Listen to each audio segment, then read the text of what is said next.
नमस्कार, मैं निमेश आप सभी के बीच दमोह मध्य प्रदेश से। मेरी जो पोएट्री है वो एक उस अल्हड़ से लड़के के जीवन के बारे में है कि कैसे वो पिता के रूप में अपने सारे जीवन को अपने बच्चों के लिए समर्पित कर देता है। तो लाइंस कुछ ऐसे हैं कि अभी वो लड़का सिर्फ 24 साल का हुआ था, अभी अभी तो उसने शादी के पवित्र बंधन को छुआ था। उसको क्या पता था कि घर की जिम्मेदारियां और कुछ अनकही मजबूरियों ने उसके कंधे पर अपना आशियां बना लिया।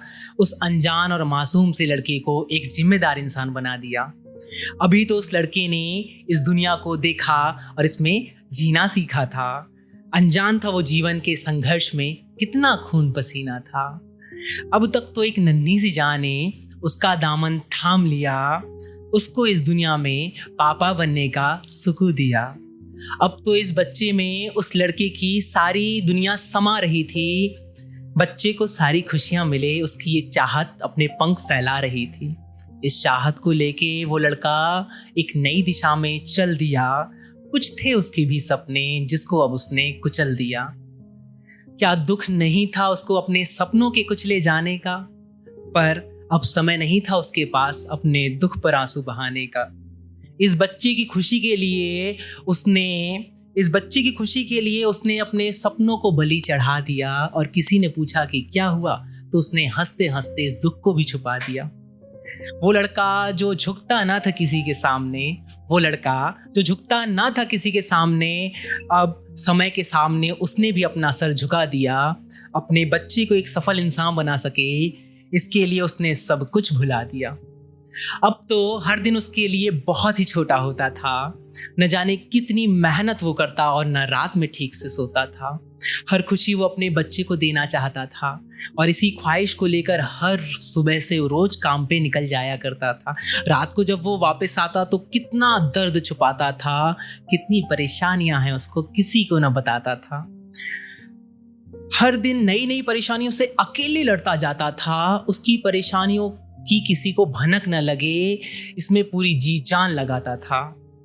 अजीब बात तो ये है कि जिसको वो इतना चाहता था, चाहकर भी ये बात उसको ये बता न पाता था। आज भी हमारे पेरेंट्स, स्पेशली फादर, अपने बच्चों से नहीं बोल पाते हैं कि बेटा मैं तुम्हें कितना प्यार करता हूँ। उनका पूरा जीवन निकल जाता है लेकिन वो कभी बोल नहीं पाते खुल के कि बेटा मैं तुमसे कितना प्यार करता हूँ।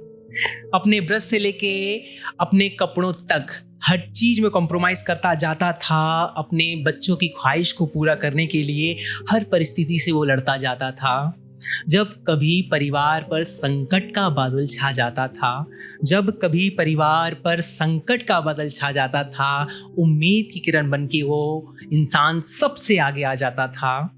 कोई परेशानी उस बच्चे को छू सके ऐसा कभी ना हो पाता था, क्योंकि वो पापा अपने बच्चे के आगे ढाल बन के खड़ा हो जाता था। ऐसे ही वो ये संघर्ष में जीवन को जीता चला जाता है। फिर एक दिन आता है जब वो बूढ़ा हो जाता है, अपने पोते पोतियों में अपने अंश को पाता है। जीवन के इस दौर से हर वो इंसान होकर जाता है जो इस लाइफ के ड्रामे में पापा का किरदार निभाता है। Thank you so much. Thank you all of you for giving your valuable time, and thanks a lot for the Social House team for giving me this prestigious stage to express my feelings in the form of poetry. Thanks a lot. Thank you.